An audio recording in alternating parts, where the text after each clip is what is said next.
Giorgio, ¿cómo estás tú? ¿Cómo lo has pasado? ¿Cómo estuvo tu semana? ¿Cuántos meses llevas encerrado? Y pues ya llevamos encerrados prácticamente mes y medio, vamos a estar con todo esto. Y esto es un problema para todo el mundo. Lamentablemente, ocurren dos cosas. Una, que la gente que está encerrada ya está empezando de alguna manera a impacientarse. Y otro, que es increíble, como la cantidad de ciudadanos que no respetan las reglas de autocontrol en cuanto a la sanidad, y eso hace que por unos pocos pagamos consecuencias todos. Al decir, ahora tiene que prolongar totalmente la cuarentena por responsabilidad de esta persona que da lo mismo.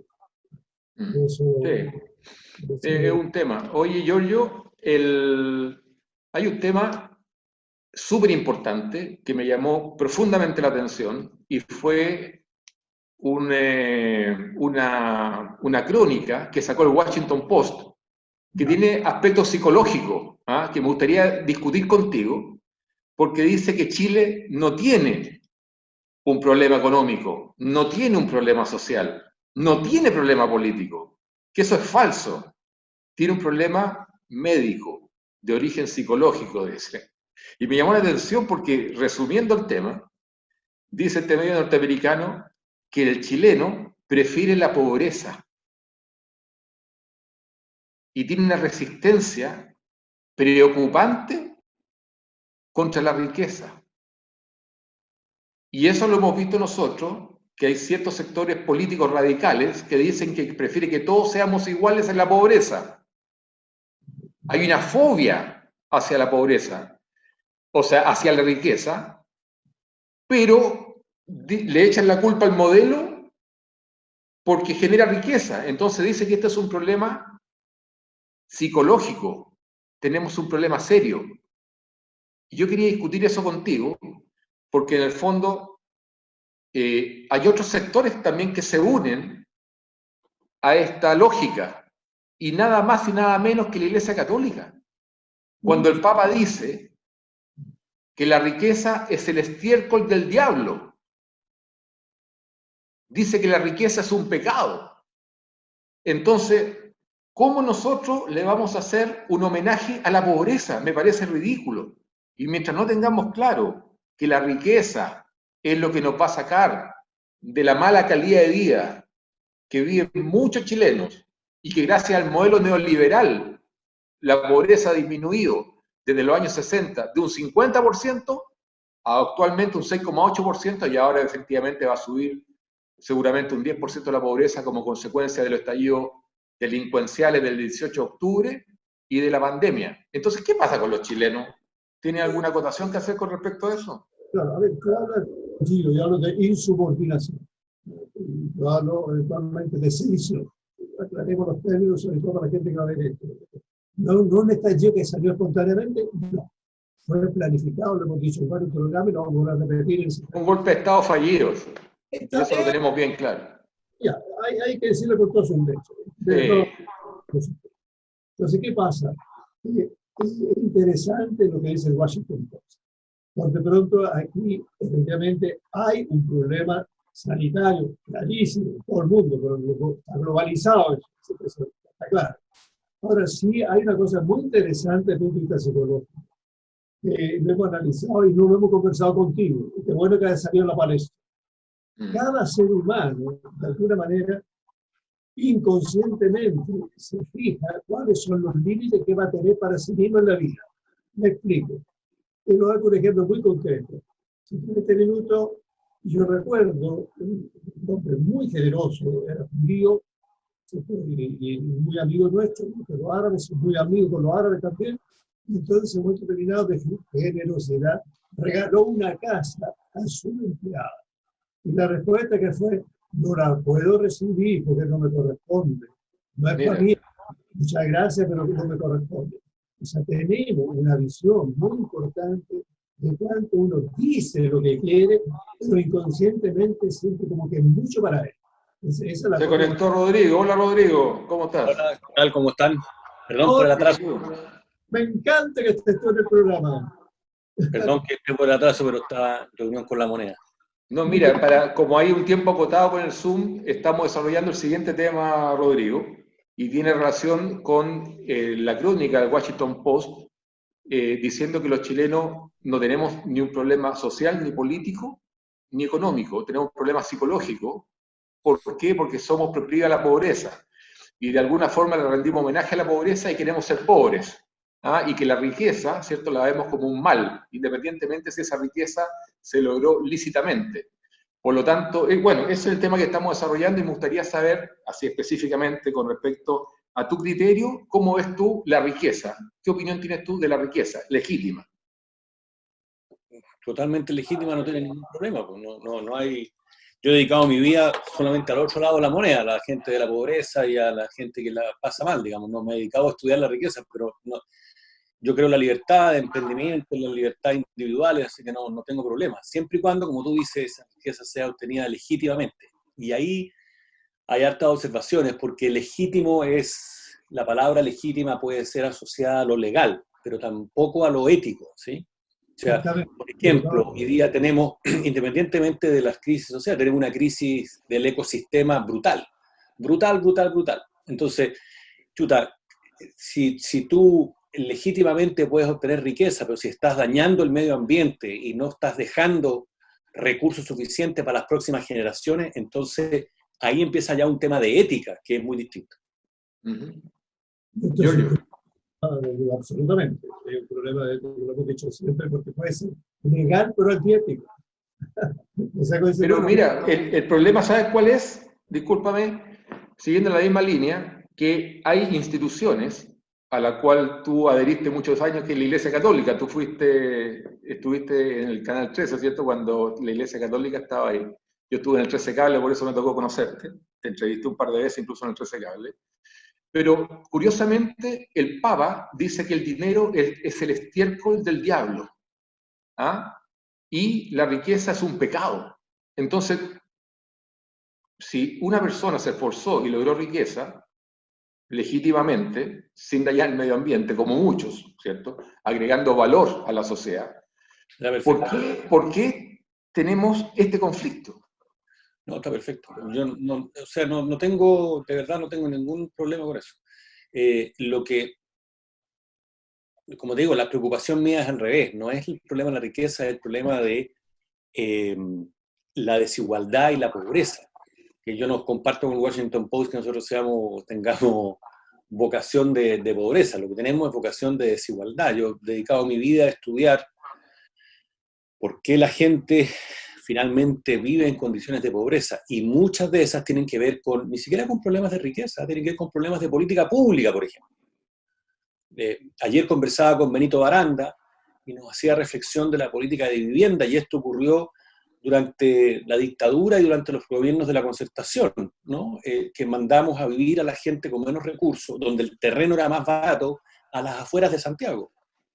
Entonces los dejamos marginados de alguna forma, y después con un sistema de locomoción que, claro, hoy día ha mejorado mucho, pero el Transantiago cuando se lanzó no fue muy bueno. Entonces, voy a exagerar el punto, para hacer el punto, no es necesariamente así, pero para exagerar el punto, los mandamos a vivir lejos y además les cerramos las entradas a las fuentes de trabajo que son fundamentalmente, estoy hablando del caso de Santiago, pero también se produce en Antofagasta y en Concepción.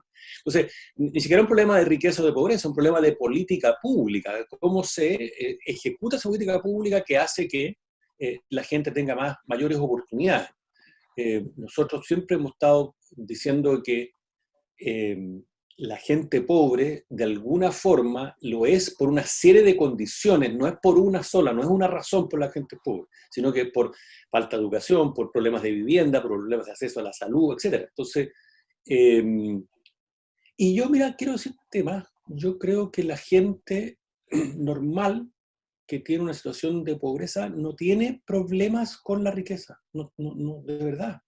Yo he conversado mucho con ellos. Lo que tiene problemas es con el abuso, que es distinto, ¿no? Y con la ilegitimidad de la obtención de esa riqueza. Ya lo vemos en los abusos del papel confort, por ejemplo, ¿no? O la colusión de las farmacias. Contra eso la gente se rebela, pero no contra que alguien sea, sí, por supuesto, de alguna forma hacen humor del barrio alto, lo que tú quieras, pero no le tienen especial odio o antipatía a una gente con riqueza. Lo que sí le tienen es antipatía a la mala obtenida, ¿sí? A la colusión de los pollos, por ejemplo. Eso sí. Un par de cosas. Yo por de pronto, Roberto, no creo que el Papa haya dicho eso. Sinceramente, aquí acuérdate que la noticia falsa abunda. No, Giorgio, espérate. Bueno, Hablando con una persona seria, lo dijo. no, sí, Investiga, pero, lo dijo. Dijo, el dinero es el estiércol del diablo. Lo dijo. Y la riqueza es un pecado. Ok, pero nunca he escuchado eso a Para nadie. no poner en duda lo que estoy diciendo. Es que está ahí. Sea por los pobres, yo estoy de acuerdo con eso. Ahora, Rodrigo, tú dijiste un par de cosas que quiero rescatar que son muy buenas. Fíjate que aquí el índice de felicidad que se midió antes inclusive de este gobierno, ¿no? Y antes, después se volvió a medir, dice que la población en general, 67% se siente feliz. Y entonces hay una cosa importante que tú lo dijiste. La gente, inclusive que está en un determinado estatus, se siente contenta con lo que tiene y con lo que disfruta. Y tú tienes toda razón, y yo me sorprendo porque me puse la misma rebeldía con el abuso. Y eso, el abuso a mí me repele. Lo conozco, y ahí me sale lo italiano emocional. La segunda cosa que es importante, fíjate que hay estudios muy serios que se llama Need Achievement, que me hicieron pues unos psicólogos texanos, donde está también algo importante que es el deseo de surgir, el deseo de lograr otras cosas, y eso es muy personal y depende de personalidad, depende del ambiente que uno se cría, etcétera, etcétera. Y ahí tenemos, por ejemplo, varias personas que han surgido, y hoy día, y inclusive te lo digo porque he trabajado en el Hospital Salvador y también en lo privado, me he encontrado con gente que quiere surgir, ha empezado a estudiar, y son ingenieros, tengo varios médicos, donde el papá era zapatero, digamos, una cosa muy curiosa. Y también he visto, por ejemplo, la niña que tiene muy una tremenda cosa de alimento, que está en todas partes, no me acuerdo el nombre, ya me acordé, que surgió y dijo, yo partí de cero. Y yo lo veo en el campo, fíjate, en el campo hay una mujer que hoy día tiene un tremendo negocio, y partió porque nosotros le compramos el pan que lo hacía en una cosa muy chiquitita, así que ahí aquí preparaba el pan. Y hoy día tiene un negocio. O sea, también factores personalidades, puedo decir eso. Lo que sí me preocupa, y yo quiero retomar eso porque tú eres una persona que yo respeto mucho, te escucho muy bien, digamos, lo que tú dices y haces. Cuando un presidente de Argentina dice, sí, nosotros, bueno, en el fondo, que seamos pobres, porque ahí somos todos iguales. Y ojalá, ¿no es cierto?, que Chile copie nuestro modelo argentino. Ahí te dejo, a ti realmente te paso la pelota. No, por supuesto. Yo no. Mira, esto es a la llegada o a la entrada, en realidad. Si tú quieres la igualdad a la salida, lo tienes que hacer por ley, etc. Y eso a mí no me gusta, por lo menos a mí en lo personal.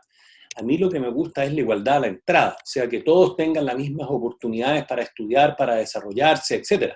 A la entrada. Después se verá a lo largo del camino, etc. Entonces, por ejemplo, el empresario Andrónico Luksic hoy día y su familia, la familia Luksic, impulsa un programa que se llama Impulso Chileno, donde postulan 5.000 personas con unos pequeños negocios, con pequeños emprendimientos, pero lo interesante es que no solo le dan los fondos, sino que se concursa, se evalúa, etc.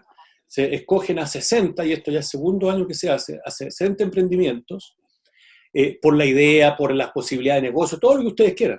Pero además, con la Universidad Católica se le hace capacitación a esos microempresarios. Son empresarios de todo el país, de condiciones de poca educación, etcétera, de poco conocimiento. Entonces, es un programa mucho más sistémico. O sea, yo no solo le doy impulso al inicio, ¿no es cierto?, con un pequeño fondo, tampoco son grandes cantidades exorbitantes de dinero, pero son un fondo que es importante para ese pequeño emprendimiento, pero además le entrego herramientas, lo educo, lo entreno, ¿me explico? Le entrego apoyo. Los programas de emprendimiento, que a mí me gustan mucho, no son solo el dinero de un inversionista ángel, sino que son las oportunidades. Por ejemplo, todo lo que es legal, muchas de estas personas están en el borde de la informalidad, cómo se formalizan, cómo se legalizan, cómo pagan impuestos, etc. Entonces, todo ese proceso es el que hay que acompañar a esos emprendedores, y al final, claro, que corran propio. En eso no hay ningún problema, pero el tema que tenemos es igualar las oportunidades al principio, ¿sí? Hoy día lo vemos... Pero Rodrigo, discúlpame, eso tiene que ver con el modelo, y hay ciertos sectores de la oposición, bastante radicales, digamos, a los cuales se suman los moderados, que quieren cambiar este modelo. Entonces, lo que tú dices, el emprendimiento personal, me parece fantástico, yo creo en eso. Creo que es parte de la libertad, ¿cierto? La libertad de cada persona se pare en sus propios pies con la dignidad que le da el emprendimiento y el crecer económicamente, porque le da muchas posibilidades a su familia también. Pero hay ciertos sectores radicales de nuestra sociedad que quieren cambiar el modelo, incluso dicen, cambiamos el modelo subsidiario por un modelo social. ¿Qué significa eso? Que el Estado controlaría todo. Entonces, todo lo que tú dices está perfecto, pero ese sector radical de nuestra política lo dice explícitamente, queremos que todos seamos iguales en la pobreza. Entonces, ¿cuáles son los riesgos que tú percibes en esto? No, mira, esto no es contra ustedes, ¿ah? Pero yo tengo No, una claro. visión con los medios de comunicación. Yo trabajé, y lo sabemos. Los Sí. medios de comunicación tienen, por una dinámica, que buscar ciertas oposiciones, ciertas tensiones, porque eso genera una tensión y eso genera, está escrito en el drama griego, ¿ah? Y eso genera audiencias y qué sé yo qué. Pero la verdad es que se reporta poco el tremendo espectro que hay al centro, ¿no? Uno tiende a irse a los extremos y reportar los extremos y decir esto que quiere el estatismo total o esto que tiene el mercado total, ¿no? Y el Estado chiquitito. Ambos extremos ya nos dimos cuenta que no funciona. Y yo creo que hay un gran espectro al centro que, no digo ustedes, digo que en general los medios de comunicación no cubren porque les sale más a cuenta cubrir los extremos. Lo que pasa es que hay un hecho Tú concreto, tienes, por Rodrigo, ejemplo, para complementar lo que tú dices, que quieren impulsar una nueva constitución. Y en la nueva constitución quieren sacar el Estado subsidiario por un Estado social. no, O sea, pero está bien, pero, no es solamente un tema relativo, te fijas, es un tema bastante concreto. Y no, no, pero tiene espérate un fecha, poquito, tiene no, espérate un fecha. poquito, vamos a combate. Yo soy partidario de una nueva constitución. Y yo soy partidario de una nueva constitución y voy a votar por una nueva Mira, constitución. ¿Por qué? No, pero es que ¿por qué? sí, Cuando se hace un estudio del PNUD y hace un estudio sobre la democracia en Chile los últimos 10 años, el último lo sacaron el 17 de octubre, imagínate. Bueno, mira. la gran mayoría de la gente, y esto es importante porque tiene que ver con las empresas y tiene que ver con el Estado, la gran mayoría de la gente dice es porque la actual constitución, no está expresado así, yo lo voy a expresar en chileno, no da el ancho para enfrentar los problemas que el país tiene que enfrentar ahora. O 70 o el 80%, muy contrariamente a lo que del punto de vista político la gente decía, no, la gente quiere una nueva constitución porque fue construida en dictadura, ¿no? El 15% solamente da esa razón. El 15% del público dice, mira, porque fue construida en dictadura, entonces hay que cambiarla. Solo el 15%. El 70, el 80% dice no hay que cambiarla porque el mundo ha cambiado. Yo me dedico a esto. O sea, trabajo con las organizaciones, trabajo con las empresas. Hoy día estamos enfrentando crisis de toda naturaleza, no solo la crisis de la pandemia de salud, sino que la crisis de naturaleza, la crisis de la sequía, en fin. Entonces, tú tienes que adaptarte a eso. Y yo creo que la constitución de nosotros hace 40 años no es capaz de hacer eso. Entonces, ojo, uno quiere cambiar una constitución, pero no necesariamente para volver, o no sé si volver, pero para llegar a un estatismo de alguna forma global o a un... Mira la importancia del Estado. Siempre la gente de extremo liberal decía el Estado tiene que ser chiquitito, tiene que ser, y dejar que toda la innovación y el emprendimiento venga del mundo privado, etc. Ok, Yo pienso mira, eso. mira ahora Alemania invirtiendo fondos del Estado en salvar a Lufthansa. Entonces, ya no es tan chico el Estado, porque si eso fuese así de que las empresas, y tienen que ser, entonces habría que dejarlas haber quebrado, y el 2008 tampoco deberíamos haber hecho el bailout que hizo Estados Unidos. Totalmente. Entonces, ojo, uno tiene que mantener un Estado relativamente grande precisamente para enfrentar estas crisis. No estoy diciendo que para eso sea un excesivo estatismo que no permita las libertades personales, etc. Pero necesito un Estado que redistribuya, que apoye, etc. Mira la discusión que hay hoy día con Chile, con la TAM. Si uno estuviera estrictamente en la política de libre mercado, habría que dejar a la TAM caer. Y con caer la TAM caen los empleos, cae el trabajo, cae todo.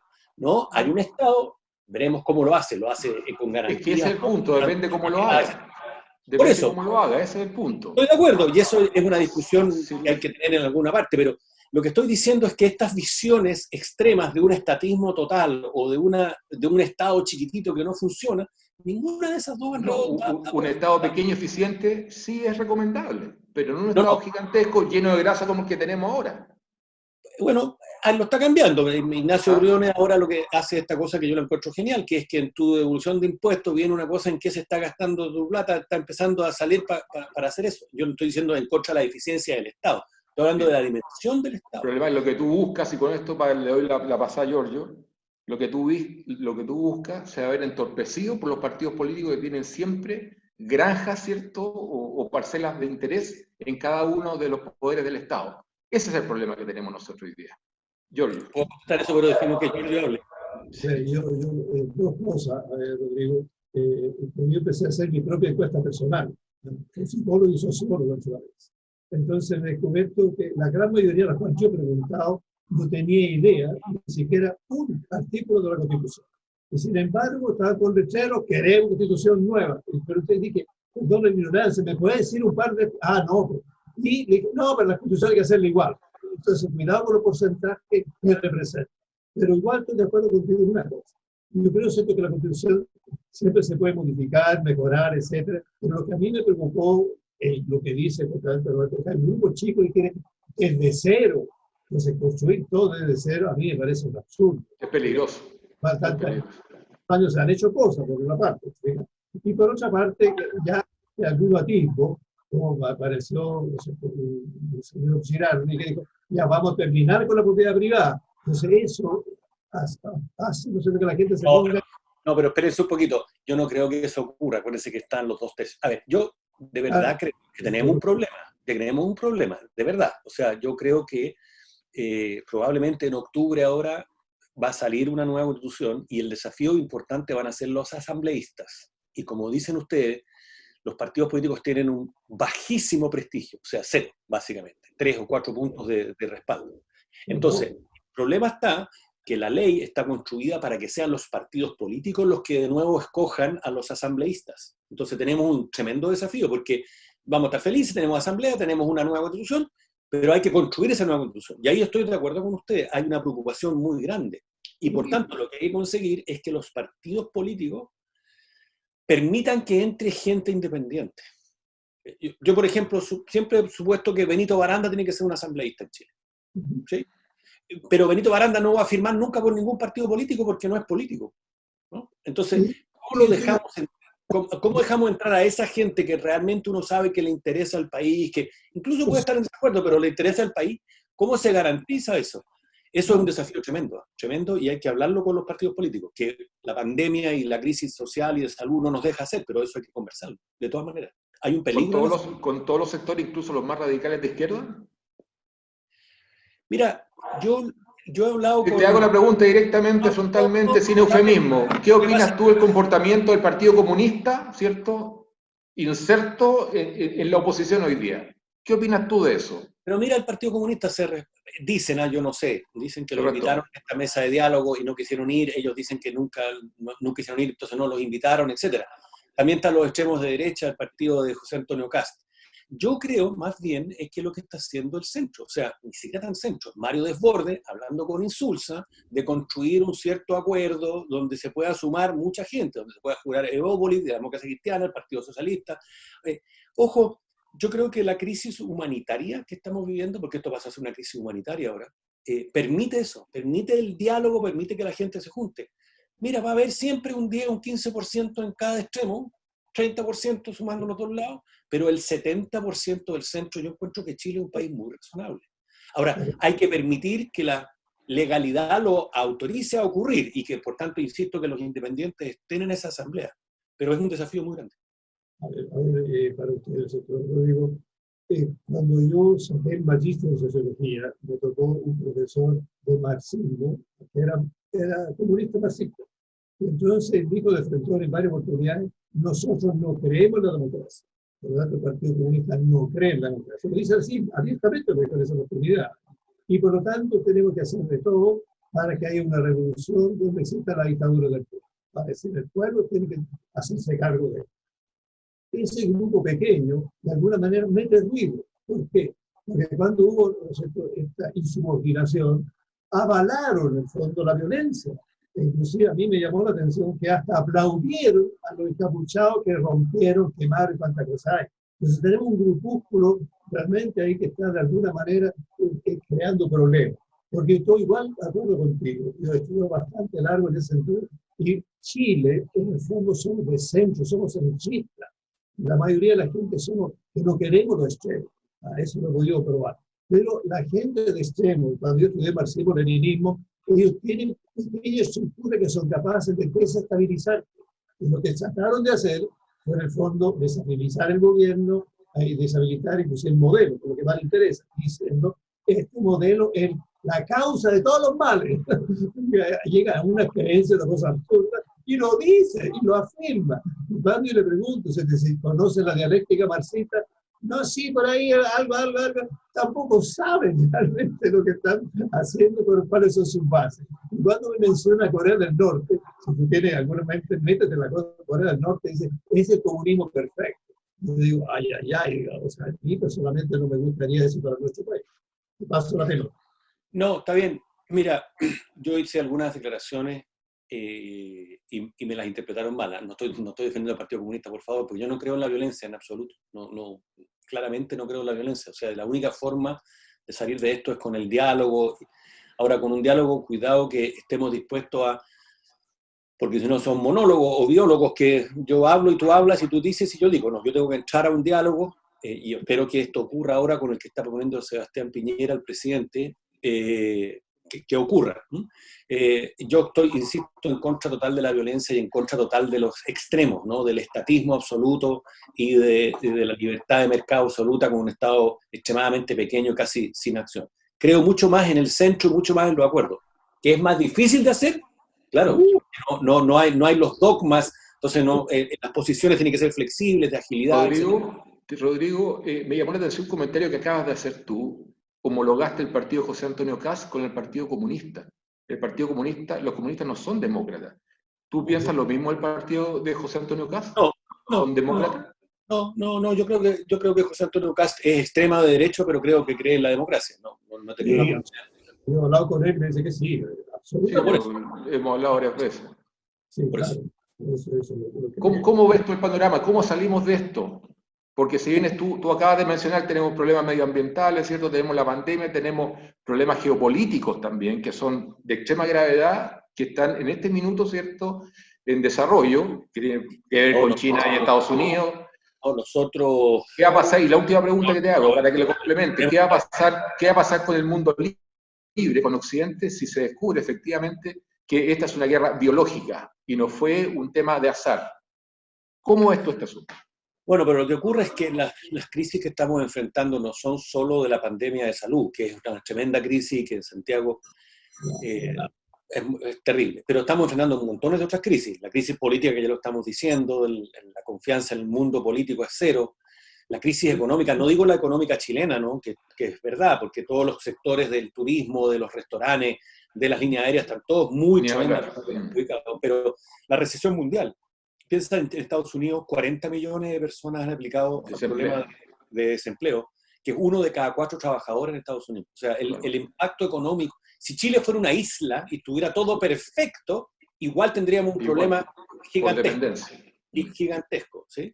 Entonces, tenemos un problema de salud, tenemos un problema social, tenemos un problema político, tenemos un problema económico, tenemos un problema medioambiental que no se nos puede olvidar. O sea, de verdad, uno puede creer o no, pero el estudio de una organización C en Estados Unidos dice, mire, Chile se gastó el 18 de mayo los recursos que la Tierra lo puede devolver. Ya, no será el 18, será el 20 de junio, pero igual lo estamos gastando más de lo que la Tierra es capaz, y es un desafío mucho mayor, mucho mayor que tenemos por delante.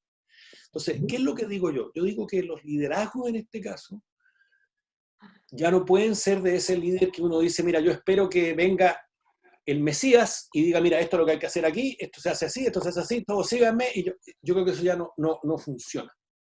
Si ustedes miran los liderazgos de esos países donde hay mujeres liderando, no tiene que ver con que sean mujeres u hombres, tienen que ver con lo que hacen como líderes, ¿sí?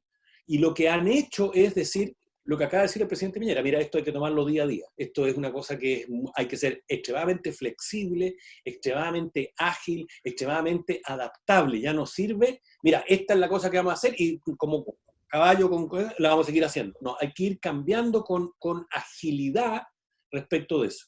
Y yo creo que ahí el elemento central, jóvenes, les iba a decir, el diálogo. Sí, El calificamos diálogo, perfectamente. el diálogo, sí, el diálogo entre todo ese sector que quiere, ¿eh? Todo ese sector que quiere dialogar. Yo creo que es muy importante. Un par de cosas más.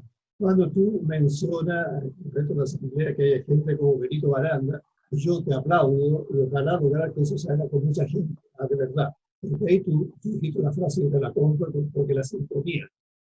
Uno tiene que ver por Chile, que tiene que ir mucho más allá pues, de la ridiculez de los partidos malos.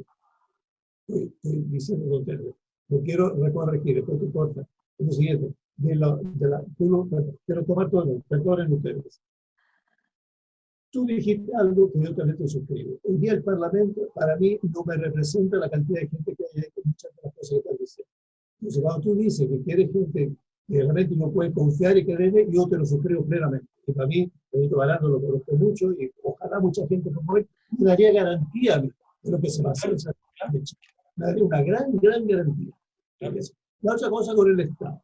Yo he trabajado también en hospitales y todo lo que me ha llamado mucho la atención como el Estado grande, no sé cómo se va a interpretar eso, es en ese minuto meter gente, donde muchas veces hemos visto que un puesto de una persona meten a tres, y al final se hace burocrático e ineficiente, ineficaz.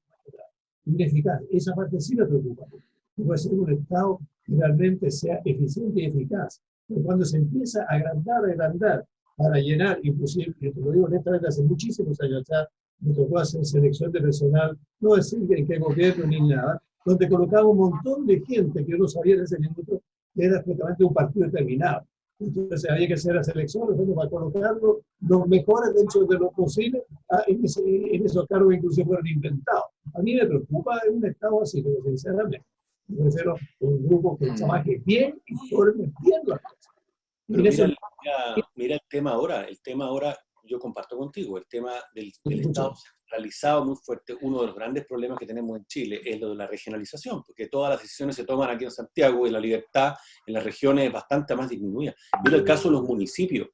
Los municipios es bien impresionante cómo colaboran entre ellos independientemente del partido político que escogió a los alcaldes, ¿no? Colaboran entre ellos porque los municipios, claro, hay municipios emblemáticos, Las Condes, Valparaíso, lo que ustedes quieran, pero en general los 300 y tantos municipios está la Asociación Chilena de Municipalidades, y donde tienen muy pocos recursos, porque el recurso está centralizado en el gobierno central y no permeabiliza a todos esos municipios que son los que conocen los barrios, que conocen la gente, que conocen la situación. Entonces, ojo cuando uno dice un Estado, porque yo estoy de acuerdo con ustedes, un Estado grande, centralizado, desconectado de la ciudadanía, no es lo que uno quiere, pero municipios relativamente fuertes, ¿no es cierto?, que tienen contacto con su gente, con su barrio, con sus vecinos, me parece que es una buena oportunidad. Entonces, también la definición de Estado cambia, ¿sí? Porque los estados, los intendencias regionales, miren Estados Unidos, que es un Estado federal, miren Argentina, que es un Estado federal, las políticas que se toman mucho más de acuerdo al territorio que en Chile, que es tremendamente centralizado. Rodrigo, una pregunta me llamó la atención. Tú le das mucha importancia al tema medioambiental. Yo suscribo eso. Tengo plena conciencia de que estamos consumiendo los recursos y que esto no es viable. No le echemos la culpa al modelo neoliberal, le echemos la culpa a las grandes empresas que financian la política y ahí se forma todo un tema de corrupción, que no tiene nada que ver con el modelo. Pero yo he escuchado, y no sé qué piensas tú, el siguiente concepto. Por ejemplo, escuché a Douglas Tompkins, que decía que la Tierra se puede sustentar solamente con 2.000 millones de habitantes. Lo mismo le escuché a Rockefeller, una famosa carta que leyó en la ONU, que en la medida que seamos muchos habitantes, se ponía en riesgo el medio ambiente y además la riqueza y el poder que ostentaban algunos millonarios, multimillonarios, multibillonarios del planeta. ¿Qué opinas tú con respecto a la población mundial? Es que ¿El aumento de la población mundial atenta contra el medio ambiente o no? Quiero saber tu opinión. Tú alguna, no sé si los números son los que dice Doug o no. Yo trabajo mucho con bueno, él falleció con su señora, con su viuda, la Chris Tompkins, trabajo mucho en una cosa que se llama Amigos del Parque, tratamos de promover la conservación y el cuidado de los parques nacionales en Chile, para la recreación, para la educación, para el contacto con la media naturaleza, etc. Entonces, pero sin duda alguna, mira, Yo personalmente he vivido esta tensión durante los últimos 20 o 30 años, porque por una parte trabajo en el mundo social, en el mundo de la pobreza, que necesita más recursos, que necesita crecimiento, que necesita desarrollo, y por tanto los modelos de crecimiento económico, de desarrollo económico son importantes para que los fondos existan, para que le llegue a la gente, etc. ¿Sí? Pero por otra parte tienes el problema del medio ambiente. Entonces, de nuevo, ninguna solución dogmática me va a servir. Ojo, en la ex Unión Soviética la destrucción del medio ambiente fue feroz. O sea, en cambio, tú tienes países como Nueva Zelanda, como Portugal, para no compararnos con los países nórdicos europeos, ni Estados Unidos, ni Canadá, que están haciendo un equilibrio bastante posible en eso. Ojo, la población mundial se va a terminar por equilibrar. 9.000 millones... ¿De qué forma? No, pero es que las curvas de población ya se están más... En Chile la tasa de natalidad ya está en 2 personas y está en menos de 2 personas. Entonces, nosotros no vamos a crecer mucho más. Se calcula, ustedes saben el problema del censo, que somos 19 millones, más o menos. Sí, no vamos a subir mucho más, vamos a llegar a 20, a 21, pero ya más o menos va a estar estable. Para el 2050 la población del mundo va a estar estable en 9.000 o 10.000 millones de habitantes. Por tanto, el problema de la población... Ahora,